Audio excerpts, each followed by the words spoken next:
안녕하세요 학생 여러분, 스마트 설비 운영 제 11강 강의를 시작하겠습니다. 이번 주 11강 강의는 지난 시간에 파이썬을 이용해서 이제 데이터를 MySQL에서 MySQL에 데이터를 삽입하는 것을 다시 한번 해보았습니다. C샵에서 지난 시간에 비슷한 내용을 했었죠. 그래서 이번 시간 이후부터는 C샵을 이용하지 않고 파이썬을 이용을 해서 데이터를 삽입하고 지출함과 동시에 이를 화면에 표시하는 데이터 표현, 데이터 비주얼라이제이션이라고도 하죠, 그죠? 데이터 비주얼라이제이션이라는 말을 씁니다. DV라는 말을 쓰는데 그 DV에 대해서 설명을 좀 드리겠습니다. DV라고 보통 이야기하죠, 그죠? 데이터 비주얼라이제이션의 준말입니다. 데이터 시각화 이런 뜻이죠. 그래서 파이썬을 이용해서 데이터를 표현하는 방법을 설명을 드리겠습니다.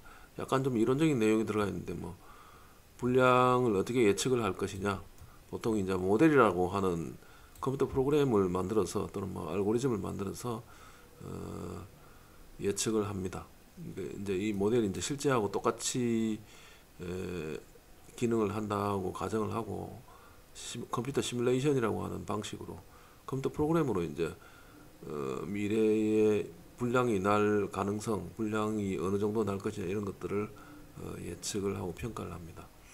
그런 기법들이 많이 연구가 되어 있는데 여기서는 그 기법 중에 몇 가지를 선택을 해서 설명을 좀 개략적으로 드리고 간단하게 코드도 한번 맛보는 방향으로 진행을 하겠습니다.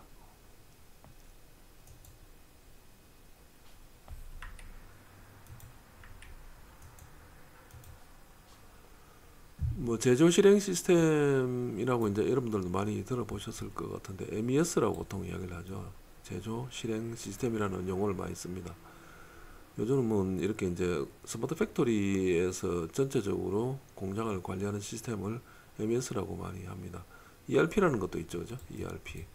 전사적인 ERP는 엔터프라이즈니까 회사의 말이죠, 그죠? 리소스, 그러니까 여러 가지 이제 자원, 어, 플래닝, 계획, 전사적 자원 관리 계획 이런 것들, 그런 용어도 있고 PLM이라는 말도 있습니다.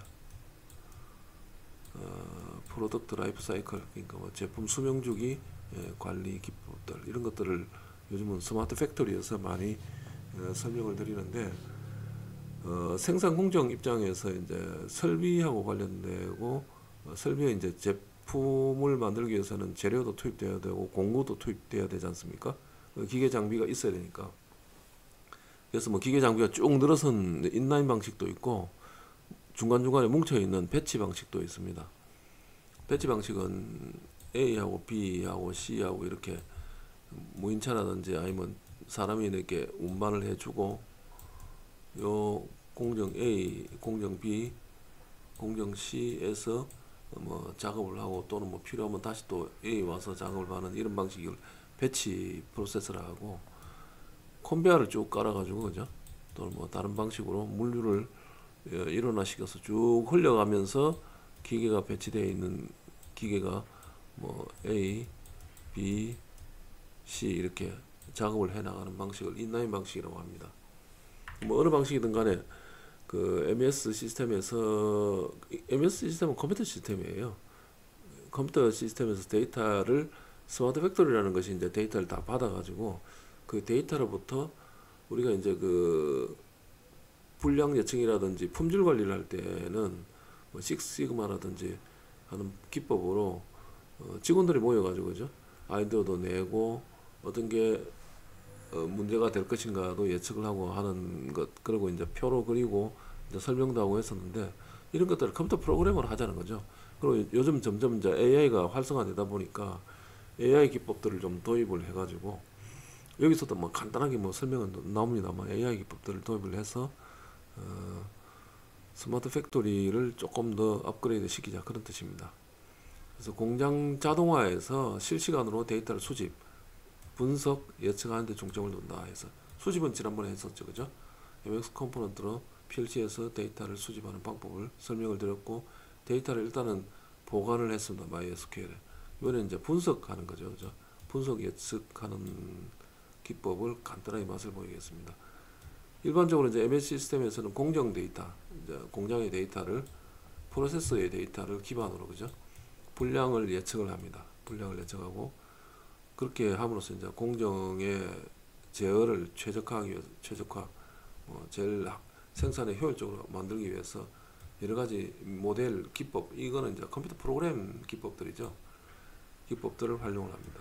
그래서 주요 방법론 모델이라는 말을 많이 쓰는데 아마 이럴 거야라고 이론을 세워놓고 거기에 실험을 해서 이제 이 이론을 맞게 만든 다음에 그 안에는 안 보이잖아요. 왜 불량이 발생하는지. 근데 이렇게 발생할 거야라고 하는 이론을 세우는 건 이걸 모델이라고 합니다. 모델. 걸어다니는 워킹하는 옷 그 광고하는 모델 분들도 모델이라고 하지만은 이 공학에서는 이런 컴퓨터 프로그램 방법을 모델이라고 합니다. 안 보이는 거를 예측을 할 수 있도록 설명하는 것, 그걸 모델이라고 보통 얘기를 합니다. 그래서 뭐 통계적인 수법을 많이 쓰다 보니까 이제 공정 관리를 할 때 이제 통계적 기법을 많이 씁니다. 그래서 스태티스틱, 통계적 그 말이죠, 그죠? 프로세스 컨트롤, 통계적 공정 관리라고 보통 이야기합니다. SPC라고 보통 이야기하는데 컨트롤 차트, 뭐 관리도를 그린다든지 공정 데이터를 시각화, 뭐 눈에 보이게 뭐 표로 이렇게 그리는 거죠, 그죠? 공정의 이상 여부를 탐지하는 기법입니다. 그래서 평균 상한선, 하한선을 설정해서 공정의 제품이 정상 범위를 벗어나면 공정에 문제가 있다, 불량이 발생 가능성이 있다고 경고를 하는 관리도 사용하는 방식. 이거는 뭐 간단하게 코드도 예제를 드러났습니다만은 그 CPK라고 하는 기법도 있습니다. 프로세스 Capacity, Capability, 그러니까 공정 능력 지표라고 해서 이제 공정 능력이 어느 정도 되느냐, 공정 능력을 정량화해서 계산 숫자로 만들어 가지고 변동이 품질 요구사항에 얼마나 부합하는지 평가하는 지표, CPK라고 보통 이야기를 합니다. 그래서 통계적, 그러니까 데이터를 가지고 한다는 얘기죠. 많은 데이터를 가지고 통계 분석을 해서 공정을 관리하는 기법입니다. PCA라는 것도 있죠. Principal Component Analysis. 기계 요즘 나오는 이제 AI에서 많이 쓰는 AI 수법들 중에 하나인데 주성분 분석이라고 보통 이야기를 합니다. 그래서 뭐 공정 변수 간의 상관관계를 분석해서 공정 특성을 간결하고 요약하고 잠재적인 이상을 탐지를 하는 기법들입니다. 그래서 뭐 컨트롤 차트나 CPK나 PCA 방법들은 다 통계적 공정 관리에 사용되는 기법들입니다. 요즘은 이제 머신러닝, 이제 기계학습이라고 보통 얘기를 하죠. 영어로 머신러닝이라고 하는데 기계학습 기반 불량 예측 모델이 이제 유행을 하고 있습니다. 그래서 뭐 컴퓨터 프로그램으로서는 이제 랜덤 포리스트, 뭐 임의의 뭐 숲, 뭐 이런 뜻인데 뭐 랜덤 포리스트 또는 뭐 그라디언트 부스팅 이런 기법들이 있습니다. 그리고 뭐 SVM, 서포트 벡터 머신, 이것도 뭐 기계학습에 나오는 용어들인데 이런 기법들, 뭐 XG 부스트, 뭐 라이트 GBM 이런 기법들이 있습니다. 요 중에서 이제 뭐 랜덤 포리스트 기법을 제가 랜덤 포리스트 기법은 12강에 지금 예제를 드러났나요? 랜덤 포리스트와 그레디언트 부스팅은 그냥 요런 이제 AI 기법들이 있다 이렇게 생각을 하시면 됩니다. 용어가 너무 복잡한데 이제 복잡한 불량 패턴 같은 것들을 찾아내는데 아주 효과적인 기법입니다.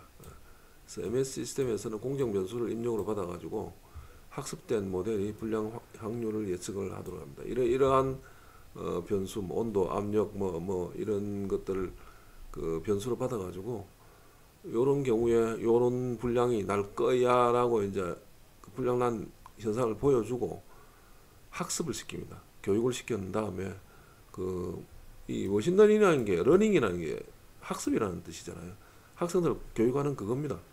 기계를 교육을 시키는 거죠. 사람을 교육시키는 게 아니고. 그래서 데이터를 가지고 교육을 시킵니다. 그래서 요런 경우에 요런 뭐 변화가 있을 때, 센서에 어떤 변화가 있을 때는 불량이 나더라 하는 통계적 데이터를 가지고 이제 학습을 시킵니다. 얘가 이럴 때는 분량이 이렇게 이렇게 이제 자료를 가지고 자꾸 컴퓨터 프로그램에 보여주는 방식으로 교육을 시키는 거죠. 그래서 분량 예측 모델이라고 서포트 벡터 모신도 많이 쓰는 방법입니다. 이런 게 있다는 것 정도 뭐 이해를 하시면 될 것 같고, 특히 요즘 이제 유행을 하는 딥러닝, 요즘 AI 모델 중에서 가장 핫한 분야 중에 하나죠. 머신러닝이 있고 딥러닝이 있는데, 이게 사실 머신러닝이 딥러닝을 포함을 합니다. 이 머신러닝 기법들도 다 AI 범주에 들어가는 거죠. 그래서 머신러닝 안에 딥러닝이라는 게 요즘 깊은 뭐 학습 뭐 이런 뜻인데, 신경망이라고 하는 기법들이 머신러닝 안에 있는데 이것들이 발전해 가지고 딥러닝이 됐습니다. 그래서 여기 나오죠, 신경망.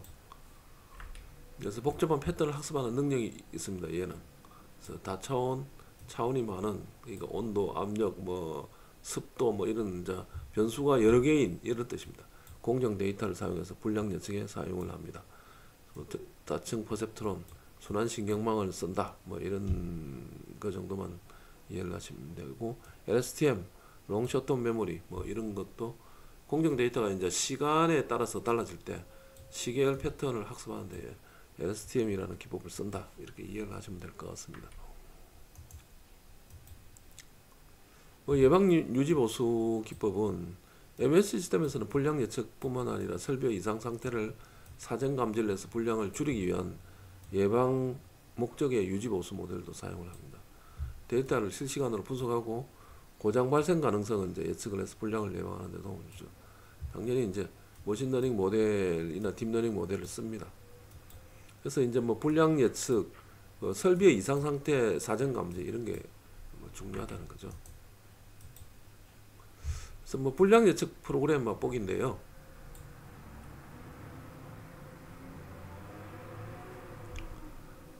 우선은 뭐 임포트 판다스라고 하는 소프트웨어 모듈이 있습니다. 판다스를 PD라고 이제 이렇게 일전에 그 소프트웨어 모듈을 이제 이렇게 이제 약자로 설명을 했습니다. 그럼 PD 점 이렇게 쓰면 판다스를 쓰는 게 되겠죠. 그래서 생산 단계를 정의해주고 검사 주기를 정의를 해줍니다. 그래서 생산 단계는 1단계, 2단계, 3단계, 4단계, 5단계 이렇게 뭐 정의를 해주고, 검사 주기는 뭐 각 단계에서 5번째 제품마다 검사를 한다. 그래서 각 단계에서 여기서 뭐 40개 생산하면 여기서 한 5개씩, 5개에 한 번, 5번에 한 개씩 검사를, 샘플 검사한다는 얘기죠. 그래서 검사 주기가 5라고 이렇게 설정을 해준다. 그래서 품질 검사 계획 생성을 먼저 이제 프로덕션 스테이지를 이렇게 정의를 합니다. 생산 공정 단계들, 1번부터 5번까지 정의를 합니다. 로트 5개 생산한다는 거죠. 그리고 이제 검사 사이클을 통해서 검사 주기를 5로 설정해서 각 단계에서 5번째마다 제품 검사를 수행을 합니다. 예를 들어 스테이지 1에서는 5번째, 10번째 뭐 이렇게 50번째 제품을 검사 대상으로 지정을 한다. 그래서 로트 검사하는 거, 샘플 검사하는 거죠, 그죠? 그리고 이제 품질 검사 계획을 생성을 합니다. 인스펙션 플랜, 여기 이제 빈 배열에다가 집어넣어 줍니다. 리스트에다가 집어넣어죠. 그래서 뭐 프로덕션 스테이지 요 안에서 각 스테이지에 대해서 뭐 예를 들어 가지고 범위가 이제 1에서 50일까지 있으면 뭐 예를 들어 각 단계에서 이제 50개의 제품을 생산한다고 가정을 합니다. 뭐 I가 이제 증가를 합니다. 그래서 I가 뭐 사이클로 지금 5죠. 이거 사이클이 5로 나눠가지고 딱 떨어지는 거. 그러니까 5, 10, 15 이 말이죠. 그죠? 5의 배수. 뭐 요렇게 표현을 많이 합니다. 컴퓨터 프로그래머로는. 여기 이렇게 이게 모듈러라고 하는 표현법인데, 나누기 뭐 6 나누기 3 하면 몫이 2고 나머지가 0이죠, 그죠? 그래서 나머지를 보통 퍼센트로 이렇게 표시를 합니다. 그래가지고 나머지가 0이 되는 것, 딱 떨어진다 이 말이죠. 공정 플랜 중에 스테이지를 붙이고 프로덕트 번호를 붙이고 뭐 그렇게 하라, 뭐 그런 얘기죠. 이렇게 프로그램 짜주고 어펜드 해가지고, 그죠? 인스펙션 플랜을 데이터 프레임으로 판다스의 데이터 프레임으로 만들어 줍니다. 그래가지고 인스펙션 플랜 df라고 하는 변수에다 집어넣고 프린트를 합니다. 이렇게 하면 지금 스테이지 1, 2, 3, 4, 5번에 대해서 그죠? 5번에 대해서 그 데이터가 한 스테이지에 뭐 예를 들어 가지고 50개씩 생산을 한다고 했잖아요. 그죠? 그러면 5, 10, 15 이렇게 그 검사해야 될 부분, 품질 검사 계획이 나오겠죠. 이거는 뭐 간단하게 이제 뭐 5번째 한 개씩 그냥 기계적으로 샘플을 한 거죠. 그래서 이를 위해 반복문을 사용해서 각 생산 단계 1에서 50번째 제품들에 대해 검사 여부를 기록하며 인스펙션 플랜 리스트에 저장을 한다. 요걸 이제 리스트라고 보통 이야기를 합니다만. 그래서 마지막 이 리스트는 데이터 프레임 여기다가 데이터 프레임에다가 집어넣고 검사 계획을 출력을 한다. 그래서 판다스라고 하는 소프트웨어 모듈을 쓰면 데이터 프레임 뭉치로 이제 저장을 하고 표현하기가 굉장히 편리하게 되어 있습니다. 요거 이제 프린트를 한 거죠, 그죠? 그래서 여기 품질 검사 계획 좀 파이썬 파일을 프린트를 했는데 스테이지가 이제 1번 스테이지죠, 그죠? 뭐 쭉 하면 5번 스테이지까지 있는데 이제 1, 2, 3, 4, 5에 5개는 yes, 4개는 no. 이거 검사 안 한다, 검사한다. 이렇게 이제 간단하게 작업표를 만든 거죠, 그죠? 근데 이게 엄청 간단한 건데 그 뭡니까? 뭐 복잡한 공정에서는 이 계산 방법이 좀 복잡하게 되고 이렇게 컴퓨터 프로그램으로 이제 관리를 하는 게 좋겠죠. 이렇게 이제 품질 검사 계획도 출력을 할 수가 있다 하는 거죠.